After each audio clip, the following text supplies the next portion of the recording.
Going to be doing a oil change on a Mitsubishi Outlander 2008. So to remove the oil filter, we've got to remove this plug. It's held in with a 10mm bolt, so we've got to remove that and it'll give us access to the filter. So using my tail mill socket, I'm going to stick it on there and I'm going to take it out. So once that's removed, it's going to give you a lot more room to take out the oil filter cap. This is the setup you need, so whether it's quite deep in the car, you want your 32mm socket and you want your extension so that way you can ratchet it off from there. Just crack it loose and then undo it. For advice here, get an old rag, so get an old rag so that's ready to catch the old oil filter, as it can get a bit messy. So just grab it out. It does come out with the lid sometimes. I prefer taking it out with the lid because it means I can move it about a bit more because there isn't much room. So give that a go and hopefully it comes out. You're going to struggle. So this plug's normally connected here. All you want to do, you just want to make sure that you disconnect it just to allow yourself bigger room to pull out the cap. This is a cap here, just pulling it out. Manage to pull it out, set it out in a nice way, in a safe way, and then get your filter out. So once that's done and you've managed to take out the old oil filter from in there, you want to just take the lid off the oil so that way it allows you better vacuum and the airflow, so it makes taking the oil out of the car much easier. So take that off, stick it on the floor somewhere safe, and then we can start dropping the oil. Okay, so here under the car, all we want to do, you just want to undo these bolts. There's one there, as you can see, and there's one here, another one here, and I think that's about it. So one bolt here, no bolt in there, one at the back there, and that one here. That's all you need to take out to have access to the drain plug, and it's 10mm bolts, all three must be. So once you take it out, all the bolts out, all three, you'll be left with this. This just comes off, and just stick that to one side, and now we get access to the something. So now, what you want to do, you want to get your 19mm spanner. So you want to get a good 19mm spanner, get under the car with your little pan you're going to collect the oil in, and then just crack the bolt loose with the spanner and then undo it with your hand. A little tip, while you're undoing it with your hand, maintain pressure forward on the plug, so that way as soon as you know it's ready to come out, you can just pull your hand out of the way.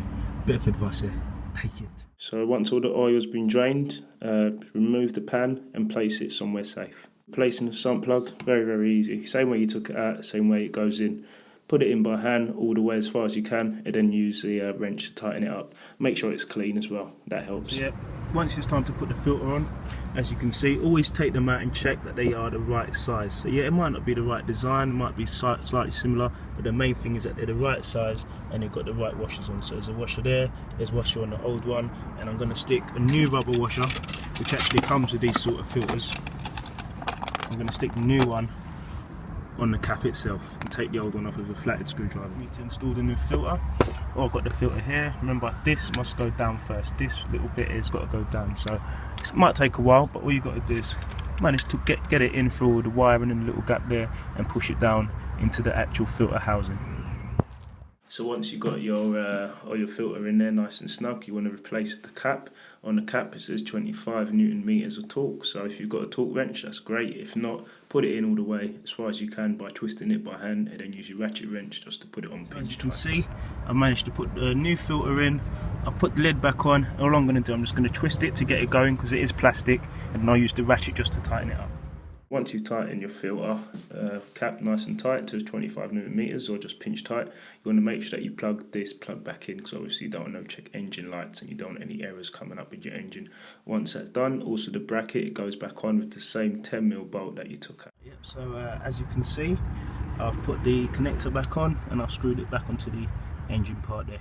To put the oil in, you want to do one last check off the sump plug to make sure it's on nice and tight, and I'd recommend to clean it up just so you know that it's not leaking when you go to check it next. Easy bit now, putting some oil in. It takes about 4 litres, so I'll put about 4 in, run the engine for about a minute, turn it off, let it cool down for about a minute, and then check the level. If I need more, I'll add more. Easy. Again, it's really important, once you've had your 4 litres or whatever, you want to run the engine for about 20 seconds and then turn it off. Let it rest for a minute so that all the oil drains down.